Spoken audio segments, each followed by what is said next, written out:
আপনি জানেন যে ছাত্র জনতার অভ্যুত্থানের পরে ৬ মাস পেরোলো, এখন বাংলাদেশটা কেমন আছে আপনার চোখে?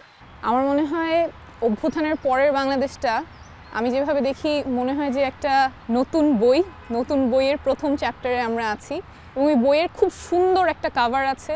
প্রথম চ্যাপ্টারে কিছু চমৎকার পৃষ্ঠা আছে, আবার কিছু পৃষ্ঠায় অনেক কালিটালি লেগে আছে। কেন বলছি একটু বলি।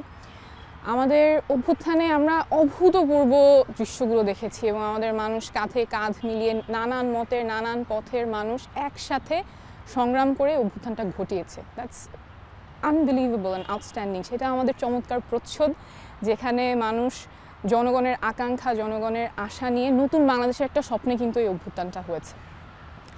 চমৎকার পৃষ্ঠাগুলো কি, আমরা যে প্রথম চ্যাপ্টারে আছি, আমি অনেক মানুষের সাথে কথা বলেছি একদম প্রান্তিক পর্যায়ে, ধানমন্ডির রবীন্দ্র সরোবর থেকে শুরু করে রংপুরের মধুপুর গ্রামের প্রত্যন্ত অঞ্চলে যখন আমি মানুষের সাথে কথা বলি, একটা জিনিস আমি প্রায় সবার কাছ থেকে শুনেছি, তারা মন খুলে কথা বলতে পারছেন।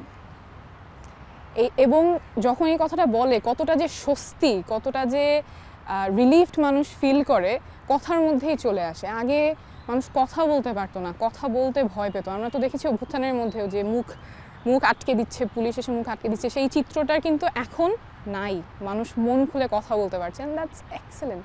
আমাদের এই নতুন চ্যাপ্টারের খুব সুন্দর সুন্দর কিছু জিনিস আমরা দেখতে পাচ্ছি। মানুষ মন খুলে কথা বলছে। সরকারি পর্যায়ে যে দুর্নীতির কথা, সেগুলো আমরা শুনছি না। ব্যাংক লুট, পুকুর চুরি, ওই জিনিসগুলো আমরা এখন শুনছি না। কিন্তু আবার কিছু সংকটও আছে, যেমন আমাদের একদম সহজ করে যদি বলি, আহতদের একটা তালিকা এখন পর্যন্ত হয় নাই, এবং কবে হবে সেই ব্যাপারেও কিন্তু কোনো নিশ্চয়তা নাই। আহতদের চিকিৎসার ব্যাপারে যাদের বিদেশের জন্য ডাক্তারের রেকমেন্ডেশন আছে, সেইখানেও অনেক কালক্ষেপণ হচ্ছে। রোগী জানে না যে কবে যাবে, কিভাবে যাবে। এখন এই যে স্থবিরতা, এগুলো ওই যে বললাম যে পৃষ্ঠায় কিছু অনেক কালিটালি লেগে আছে, সংকট আছে, আবার কিছু চমৎকার আমাদের সামনে দৃষ্টান্তও আছে। আমার মনে হয় ভূমিকম্পের পরে যেমন আফটার শক থাকে, আমরা এখন সেই জায়গায় আছি। অনেক আশার জায়গা আছে, আবার অনেক হতাশার জায়গাও আছে।